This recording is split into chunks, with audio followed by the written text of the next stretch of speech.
Bienvenidos a En Movimiento Aprendo, tu espacio sobre educación física, sobre oposiciones de educación física, sobre docencia, para innovar, para hacer las cosas con sentido. De hecho, hoy nos vamos a centrar en 3 estudios, evidencia científica, no es opinión, de nuevo, que nos amparan y nos ponen, nos empoderan como la asignatura más transversal y más potente que existe en la educación como tal. Entonces, bueno, espero que no entre aquí mucha gente que sea de otra especialidad, pero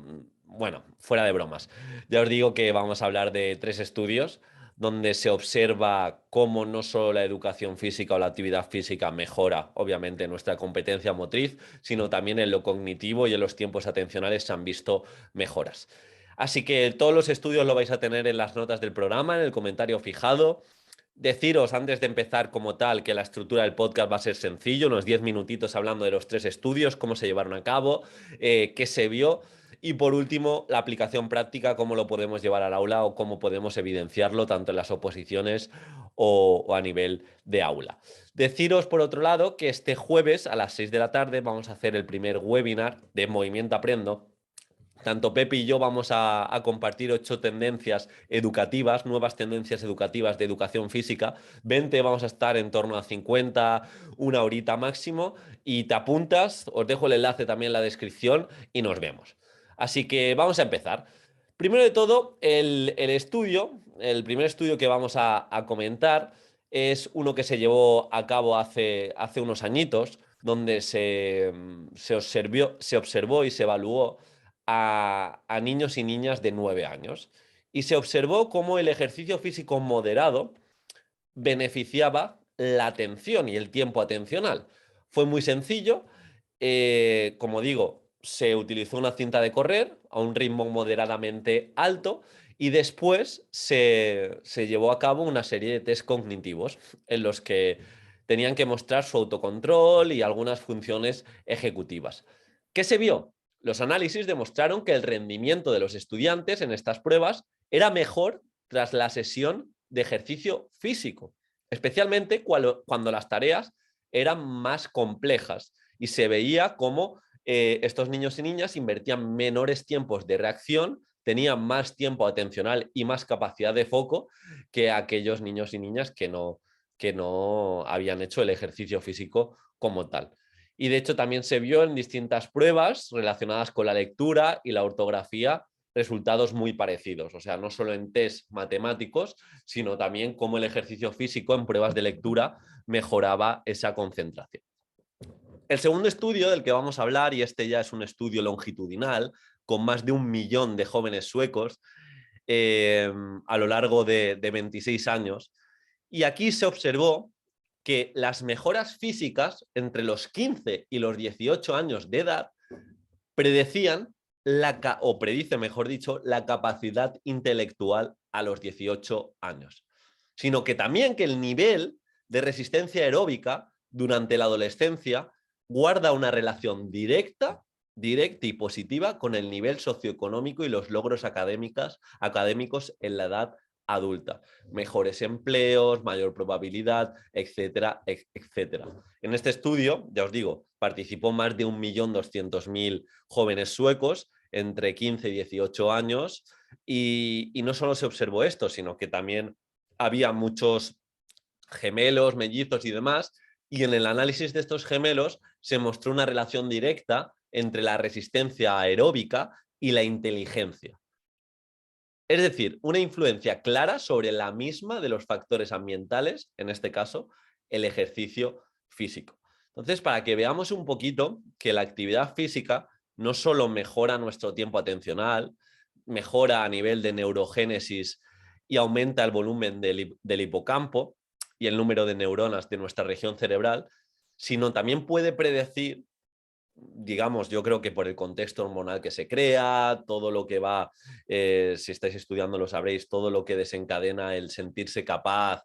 relacionado con la autoestima, con nuestro autoconcepto, con nuestra capacidad de emprendeduría, de decir, bueno, si he sido capaz y me veo potente, me veo vital, pues me voy a atrever más en la vida. Puede que se dé estos aspectos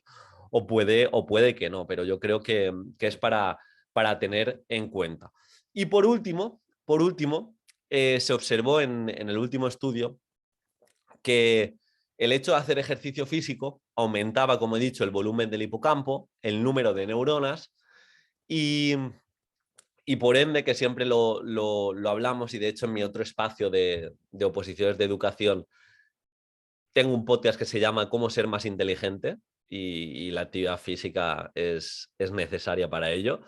Entonces se ve que el ejercicio físico promueve esa neuroplasticidad, esa capacidad de adaptación y la neurogénesis, la creación de nuevas neuronas. Y como se ha visto en este estudio, facilita la consolidación de memoria a largo plazo. Por eso yo soy tan pesado que algo que no podemos negociar y que no podemos quitar conforme se acerque la fecha del examen de oposiciones o en cualquier ámbito de nuestra vida es la actividad física, porque nos va a mermar y no vamos a ir con el superpoder de tener un contexto hormonal más predispuesto al aprendizaje. Pero es que el ejercicio físico no solo aporta oxígeno al cerebro, que obviamente funciona, o sea, facilita su funcionamiento óptimo, sino que además hablamos de la respuesta hormonal y de todos los neurotransmisores como la dopamina, noradrenalina, que al final son compuestos químicos que desarrollan un papel muy importante, y esto lo hilamos con el segundo estudio, de los procesos atencionales. En concreto, cuando estamos distraídos, los niveles de noradrenalina, suelen ser bajos, mientras que la dopamina es fundamental en el control de la atención y en la potenciación a largo plazo. Entonces, tenemos muchos argumentos y a mí me encanta la frase de no es opinión, es ciencia, y seguimos porque la actividad física mejora el estado de ánimo, puede actuar como antidepresivo y reduce el estrés. Los efectos negativos de la indefensión aprendida ya los conocemos, o si no los conocemos es básicamente de forma muy resumida. Indefensión aprendida es que aprendemos como una falsa competencia que tenemos, es decir, no aprendemos una falsa competencia, aprendemos a que no sabemos hacer algo. Por ejemplo, yo aprendo a que no sé comunicar y toda la vida de verdad me creo que no sé comunicar. Eso es una indefensión aprendida, la típica metáfora o la típica imagen que observamos que desde un circo coge un elefante pequeñito, lo ata a un árbol con una cadena, el elefante que toda la vida ha intentado escapar, se hace mayor y ya tiene la fuerza suficiente para poder escapar aunque tenga esa cadena, ya son cientos y cientos de kilos frente a una cadena que no va a soportar ese peso, y el elefante pues aprende esa indefensión de decir, no voy a ser capaz porque nunca he sido capaz. Y bueno, entonces sabemos que desde la educación física, por eso lo hilamos muchas veces con la educación emocional, podemos crear un contexto no solo hormonal positivo, sino también trabajar esa competencia del alumnado, esa mejora del autoconcepto, esa mejora de la autoestima y en definitiva, mediante una adaptación progresiva y una serie de ejercicios, actividades de refuerzo, ampliación y demás, que nuestro alumnado se vea capaz y se vea competente a la hora de pensar que puede y de tener esas experiencias de aprendizaje positivas que son luego extrapolables en su día a día. Así que bueno, estos han sido los 3 estudios que hemos comentado. De manera muy sencilla, resumimos.